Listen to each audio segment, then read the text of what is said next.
acá sobre las primeras repercusiones del discurso de Javier Milei. Pero bueno, me parece que hubo acá, me impresionó mucho cuando dijo: si me quieren hacer volver al pasado me van a tener que sacar con los pies para adelante, ¿no? Muy contundente esa frase, y mencionó a Sun Tzu, que es el maestro o el intelectual del arte de la guerra. O sea, Milei va a la guerra, ¿no? Con esta bandera que tiene del déficit fiscal acá, cero, claramente, contra la casta. Él le quiso dar este tinte casi épico, ¿no? A los vetos. Hay dos decisiones que anunció, que las vamos a detallar.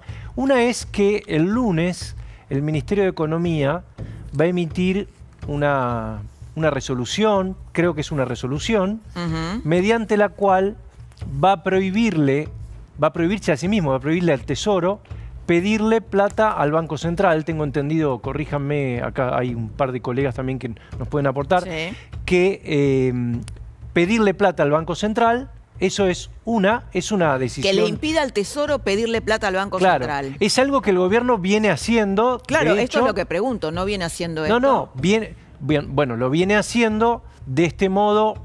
Ellos consideran que lo blinda. Por supuesto, estas cosas, si viene otro ministro, lo puede revocar rápidamente, ¿no? Esto tiene la fuerza de una resolución, seguramente, si es que se elige el camino de una resolución. Y el otro es un proyecto de ley que va a enviar al Congreso, que seguramente también va a generar discusión, que es... En el que va a penalizar a los diputados que quieran aumentar el gasto, que es algo que, claro, que es algo de lo que Milei viene hablando, yo te diría desde la campaña presidencial. Él dice, hay que hacer una ley que diga que todo proyecto tiene que incluir de dónde sale la plata.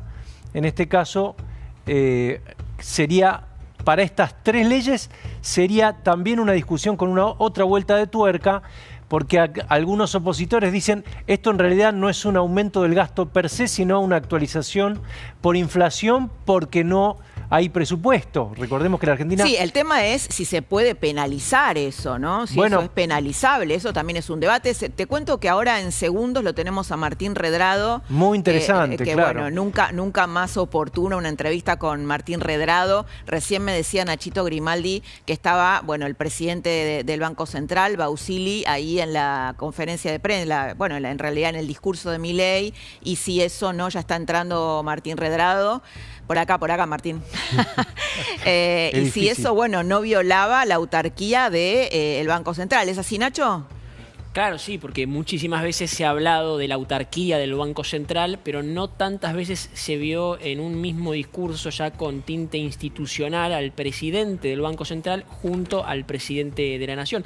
Es una pregunta, los argentinos estamos acostumbrados a que la autarquía del Banco Central no exista, pero tenemos aquí a un ex titular de la principal entidad monetaria del país, por lo tanto nos va a poder brindar su impresión, no solamente de ese gesto, ¿no? de lo simbólico del presidente de la Nación junto al presidente del Banco Central y también el ministro de Economía, sino también de las medidas que acaba de anunciar el presidente Milei. Lo dijo: amurallar el déficit. Ese fue el textual. Habla de una muralla para contener el gasto público.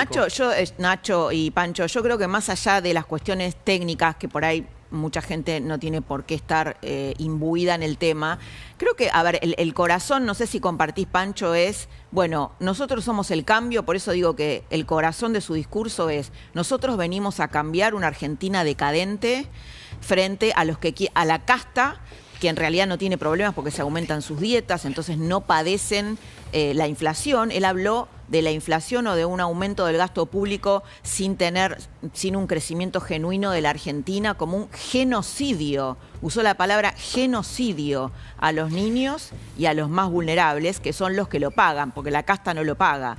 Es que, Laura, esto, mira, se inscribe en algo que el presidente viene pensando desde la campaña. Yo me acuerdo, creo que fue en 2021, o 2022, Luis Novarecio le hizo una entrevista y le preguntó qué va a hacer si usted está en minoría en el Congreso, cómo va a gobernar, qué es lo que se preguntaba la mayoría del establishment político y económico. Y Milei usó una palabra que fue exponerlos.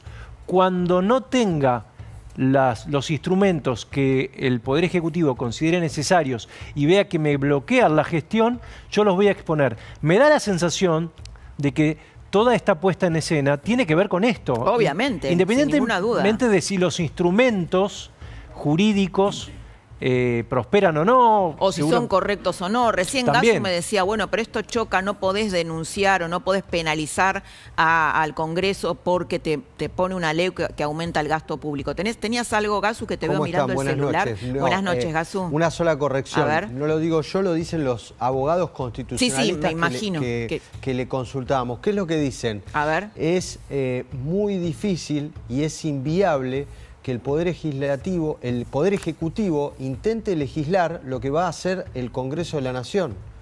Es meterse un poder sobre otro poder.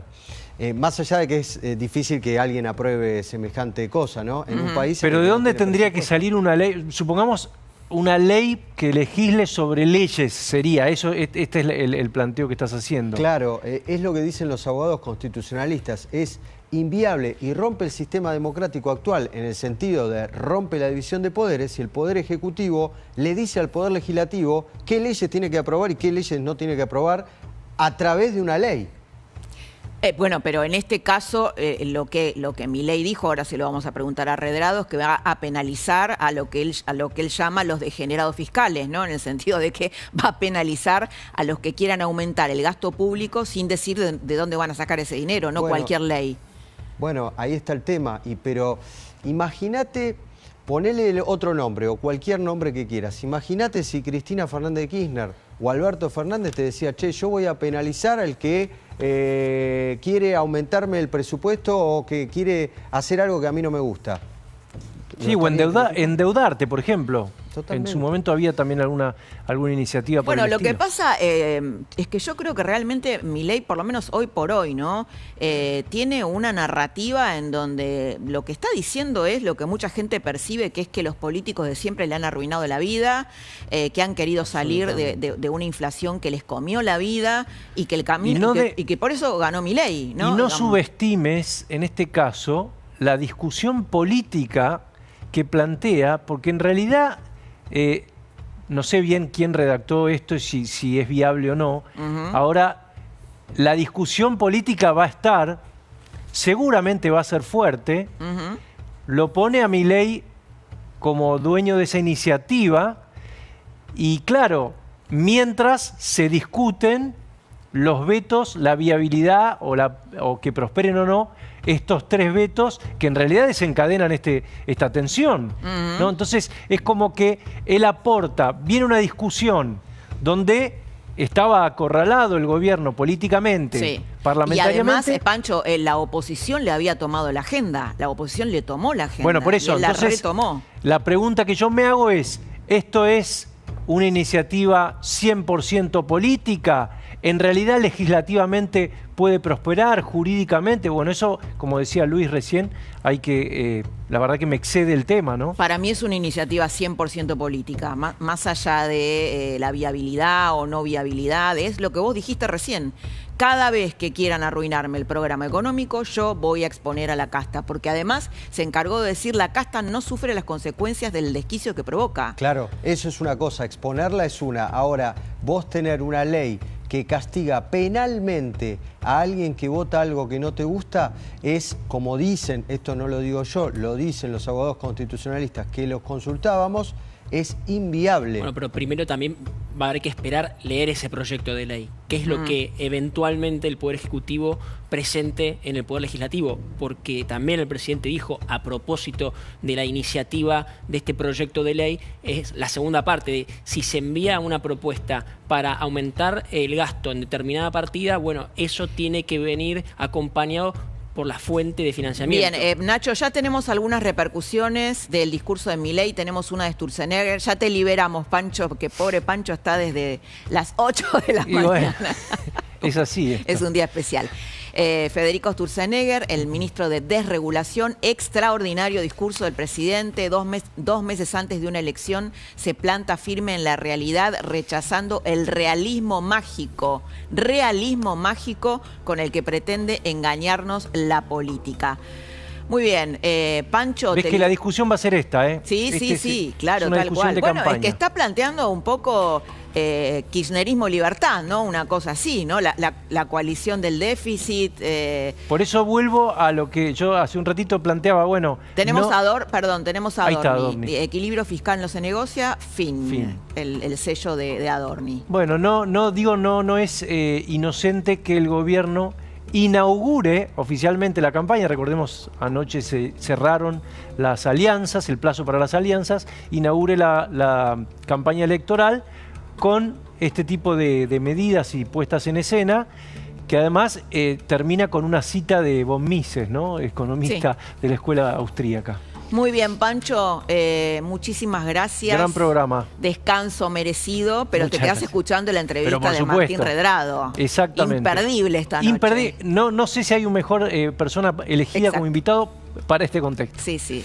Gracias, Pancho. Un beso. Bueno, pasamos un cortecito y lo presentamos ya a Martín. ¿Tenemos algún corte del presidente Milei de su discurso? Y frente a los continuos intentos del Congreso de la Nación de atentar contra el programa económico del gobierno y de la prosperidad de los argentinos, quiero anunciarles que en los próximos días estaremos tomando 2 medidas para amurallar el déficit cero y la política monetaria de este gobierno. En primer lugar, el día lunes firmaré una instrucción al Ministerio de Economía de la Nación para prohibir que el Tesoro financie el gasto primario con emisión monetaria. El Tesoro Nacional, mediante este acto, no podrá solicitar dinero prestado al Banco Central para financiar su gasto. Esto es una medida que, si bien en la práctica ya implementábamos, hoy lo estamos formalizando. En segundo lugar, en los próximos días estaré enviando un proyecto de ley al Congreso para penalizar la aprobación de presupuestos nacionales que incurran en déficit fiscal. Bueno, Martín Redrado, buenas noches, muy bienvenido. ¿Qué tal? Buenas noches, Laura, un placer. Bueno, qué timing, ¿no? Sí, que venimos sí. organizando esta entrevista y sí, justo... además, como tu producción sabe, había estado en el exterior y elegimos justo Así este es, viernes. así es. Pero no sabíamos que el presidente iba a hablar. No, claro, y mucho menos de economía, y que básicamente su discurso es este. ¿Podrías explicarnos estas 2 medidas en términos simples, cómo sabes hacerlo, y qué te parecen? ¿Cuál es tu ponderación? Bueno, en términos cronológicos, el presidente habla primero de que no haya ningún tipo de emisión monetaria para financiar el gasto público, y esto sin duda es uno de los pilares fundamentales. Yo le puse el cuerpo a esto en términos físicos, realmente, cuando me tocó dirimir una batalla con la expresidenta, o la entonces presidenta Cristina Fernández de Kirchner, así que estoy convencido en cuerpo y alma que el Banco Central no tiene que financiar al sector público. De hecho, ya estaba ocurriendo esto. Por eso digo, ¿cuál sería la novedad? Bueno, la novedad es una instrucción. A mí me gusta esto, Laura, de empezar a institucionalizar los cambios. Bien, que no dependan de una persona, que va a haber una instrucción precisa, veremos si toma la forma de resolución, de decreto simple. Estaban discutiendo antes qué forma legal puede tener. Probablemente lo mejor sea, a mi juicio, que no sea solo una instrucción, sino un decreto simple del presidente de la Nación, prohibiéndole al ministro de Economía que le solicite fondos al Banco Central. Esto es terminar con la escribanía del kirchnerismo, terminar con la emisión de papelitos naranjas que nos llenaron a todos los bolsillos de papeles que no servían para nada. Esto por un lado. Por el otro lado... ¿Te gustó el discurso? ¿Te gustó el discurso de Milei? A mí me gustó la firmeza que muestra, que eso estaba claro. Y es un discurso también político. Déjame analizar la segunda parte, que se refiere al otro pilar fundamental, que es tener equilibrio presupuestario. Esta idea de penalizar, a mi entender, debe tener el eje de plantear que todo presupuesto que salga del Congreso Nacional debe tener equilibrio presupuestario. Esto pasa en otros países del mundo. Hay leyes que garantizan que... ¿Pero penalizan? Pero, claro, vamos a ver cómo está redactado eso, ¿no? Yo creo que lo mejor sería ir por la obligatoriedad de que el Congreso Nacional sancione presupuestos que tengan superávit fiscal o presupuesto equilibrado, o que se generen también. Creo que el Congreso tiene la posibilidad de darle una vuelta superadora también, que haya, como ocurre en otros países del mundo, Laura, fondos anticíclicos, que es lo que permiten es que cuando la economía está en expansión se guarden recursos para cuando la economía entra por motivos internos o externos en recesión, y entonces se puedan bajar impuestos, se puedan hacer políticas que permitan ahorrar en épocas de vacas gordas para gastar en épocas de vacas flacas. Me parece que va por ahí el sentido. Veremos en términos de cómo queda redactado este decreto, o este decreto de ley, o un decreto de necesidad de urgencia que tenga que ser ratificado o no por el Congreso. Yo le veo más un tono. Estas son las dos líneas fundamentales que tiene hoy la política económica. Obviamente con el correlato de la inflación, a mi juicio esto es un discurso también muy electoral. Sí, sí, claro. Además dijo, bueno, ustedes decidirán qué rumbo tomar, si el rumbo de la casta, del cambio o de lo inamovible, ¿no? Y sin duda también en un acierto que ha tenido de plantear, señores, la clase política en los últimos 40 años lo que ha pasado es que se ha enriquecido. Bueno, y esto la gente creo que lo ha entendido, bueno, ¿verdad? Sin duda ha sido un acierto en términos comunicacionales. Y de realidad y de comunicación. Porque uno ve políticos que hace 40 años viven de concejales, intendentes, después gobernador, después van a ser senadores y viven cada vez mejor, y el pueblo argentino vive cada vez peor. Entonces, este concepto de la casta que lo vuelve a insistir, sin duda es un concepto que es real, tiene que ver también con lo político y tiene que ver con ¿es el gobierno o es la vuelta hacia atrás? Me parece que también esto sirve, Laura, hasta las elecciones, pero Argentina se está agotando un proceso en donde necesitamos una ruta, un sendero, una agenda de crecimiento económico que todavía está faltando. Es decir, el presidente dijo algo que quisiera chequearlo con vos. Dijo que habían aumentado los salarios privados por encima de la inflación. Dijo que si no había emisión, el aumento del dólar no iba a pasar a precios, que es lo que le preocupa a la gente. ¿Esto es así o también es un discurso de campaña? No, a ver, hay que ver gremio por gremio. Nosotros en nuestro equipo de Fundación Capital hemos hecho un cuadro en donde tenemos cómo va gremio por gremio, mes por mes, y muchos gremios han perdido contra la inflación. Es decir, tenés una realidad muy heterogénea y sobre todo lo que estás viendo en los últimos meses es un consumo que está achatado, ¿no? Tuviste una recuperación sobre finales del año pasado hasta febrero, pero desde febrero de este año el consumo se viene achatando porque la mayoría de los gremios viene perdiendo con respecto a la tasa de inflación. Es más, se está utilizando una política salarial también para poder bajar la tasa de inflación. Con lo cual, y en términos del dólar o no el dólar, Argentina, Laura, tiene un país en donde conviven dos monedas, en donde es muy importante que no haya pesos excedentes, y esto se ha ratificado, pero también es muy importante que haya oferta de dólares. Y esto no lo digo solo para la Argentina, sino para cualquier país emergente. Hoy tenemos un mundo muy complejo, donde los capitales se mueven sin solución de continuidad. Acumular reservas por parte del Banco Central o por parte del Tesoro. ¿Y cómo harías vos si vos fueras ministro de Economía, que hablamos hace poquito del tema de reservas? Primero, ¿por qué es importante que un país tenga reservas?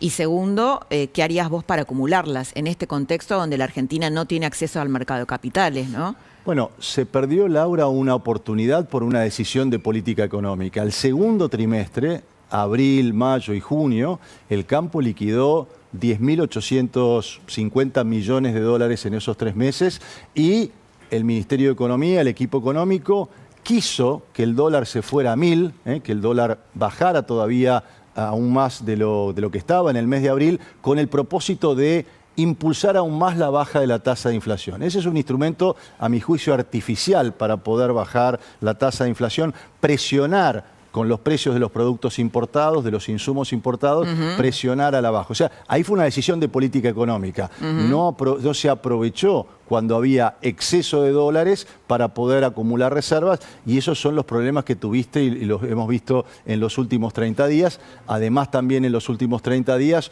hubo un fenómeno puntual entre el 10 y el 15 de julio, donde hubo emisión monetaria para rescatar unas letras fiscales, unas letras que se utilizaban para poder regular, administrar los pesos que tienen los bancos, y eso generó 10 billones de pesos que aumentó la base monetaria en esos días, y bueno, y eso generó que tuviéramos tensiones cambiarias. Pero es muy importante el tema de ser cauteloso con los pesos, de no emitir, pero también hay que generar incentivos para que haya más dólares en la Argentina. Más dólares de exportación, ahí hay un camino que se inició. Por ejemplo, la reducción de las retenciones es un elemento... Claro, porque es lo que dice, bueno, si yo tengo que aprobar estas leyes, tengo que volver a subir las retenciones y volver a subir los impuestos que ya bajé. Bueno, ¿no? Ahí entramos en otra discusión que es la calidad del equilibrio presupuestario. A mi juicio, estamos entrando, primero, había que hacer esto, pero ahora hay que volverse un poquito más sofisticado, Laura, un poquito más sofisticado en el sentido que Argentina necesita una agenda de crecimiento, y aquí hay que dar una lucha frontal contra la economía en negro. Generar, no una lucha policíaca, pero sí una lucha de incentivos para que podamos tener una economía que trabaja más en blanco, que tiene más trabajadores que aportan al sistema previsional. Ahora te voy a preguntar sobre eso, pero te quiero preguntar sobre la microeconomía, ¿no? Sí. Fran, busquemos este video de este muchacho que creo que es taxista y creo que lo resume bien, porque el presidente recién dijo algo así como, bueno, nosotros tenemos que apuntar a un crecimiento genuino. Así es. Y así todos vamos a ganar más. Pero bueno, digamos, ¿cuánto tiempo falta para que todos ganemos más? Entonces, mira lo que dice creo que es taxista, no sé, un muchacho que está dentro de un auto, libertario. ¿Pero qué dice esto? Mira, habla de la microeconomía. Esto se está yendo a las manos y Milei tiene que hacer algo con respecto a esto, porque la microeconomía se está literalmente incendiando.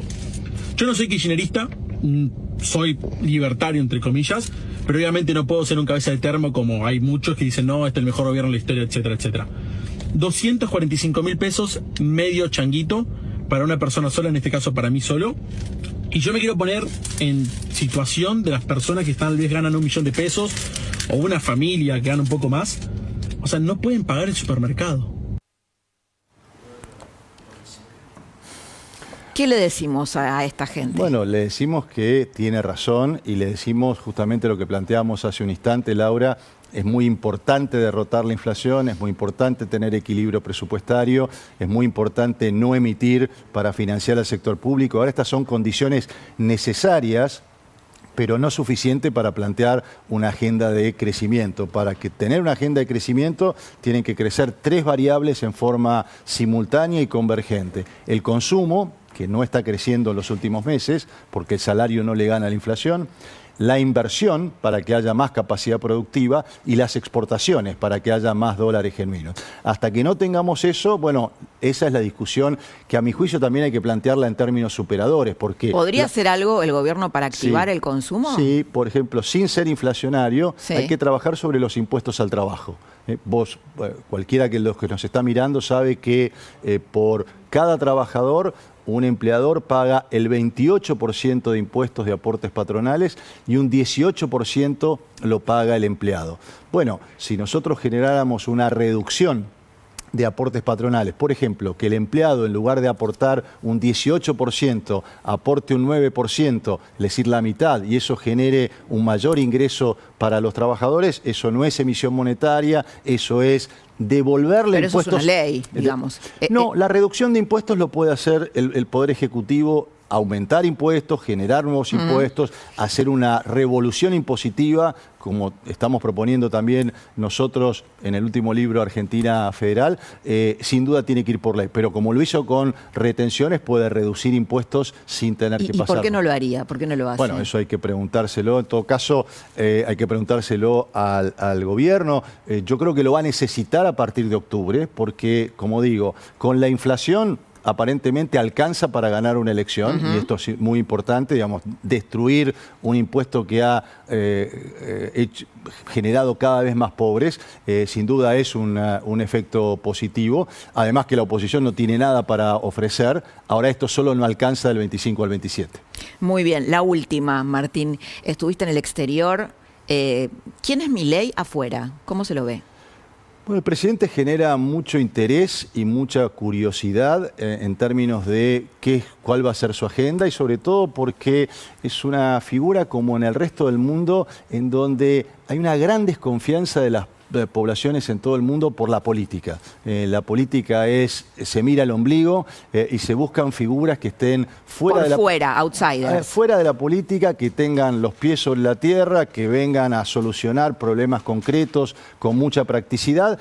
Es cierto que todavía esto no se ve, Laura, en términos de inversiones. Todavía no tenemos que esto se traduzca en inversiones. Falta, por ejemplo, se habló algo de la política cambiaria ahora, pero a mi juicio falta unas cosas que siempre me reclaman desde el exterior, es realmente que el tipo de cambio sea totalmente libre, no solo para las personas, sino para las empresas. Sino también para las empresas, porque las empresas son las que invierten, y la primera pregunta que te hacen, Laura, es: si voy a invertir en la Argentina, ¿a qué dólar invierto y a qué dólar puedo salir en 1, 2, 3, 4 años? Y mientras esa pregunta no esté respondida, sin duda, bueno, vamos a tener curiosidad, pero lo que necesitamos es una política económica internacional mucho más proactiva, que aproveche lo que hoy Argentina puede ofrecerle al mundo: seguridad energética, transición energética hacia energías renovables, seguridad alimentaria.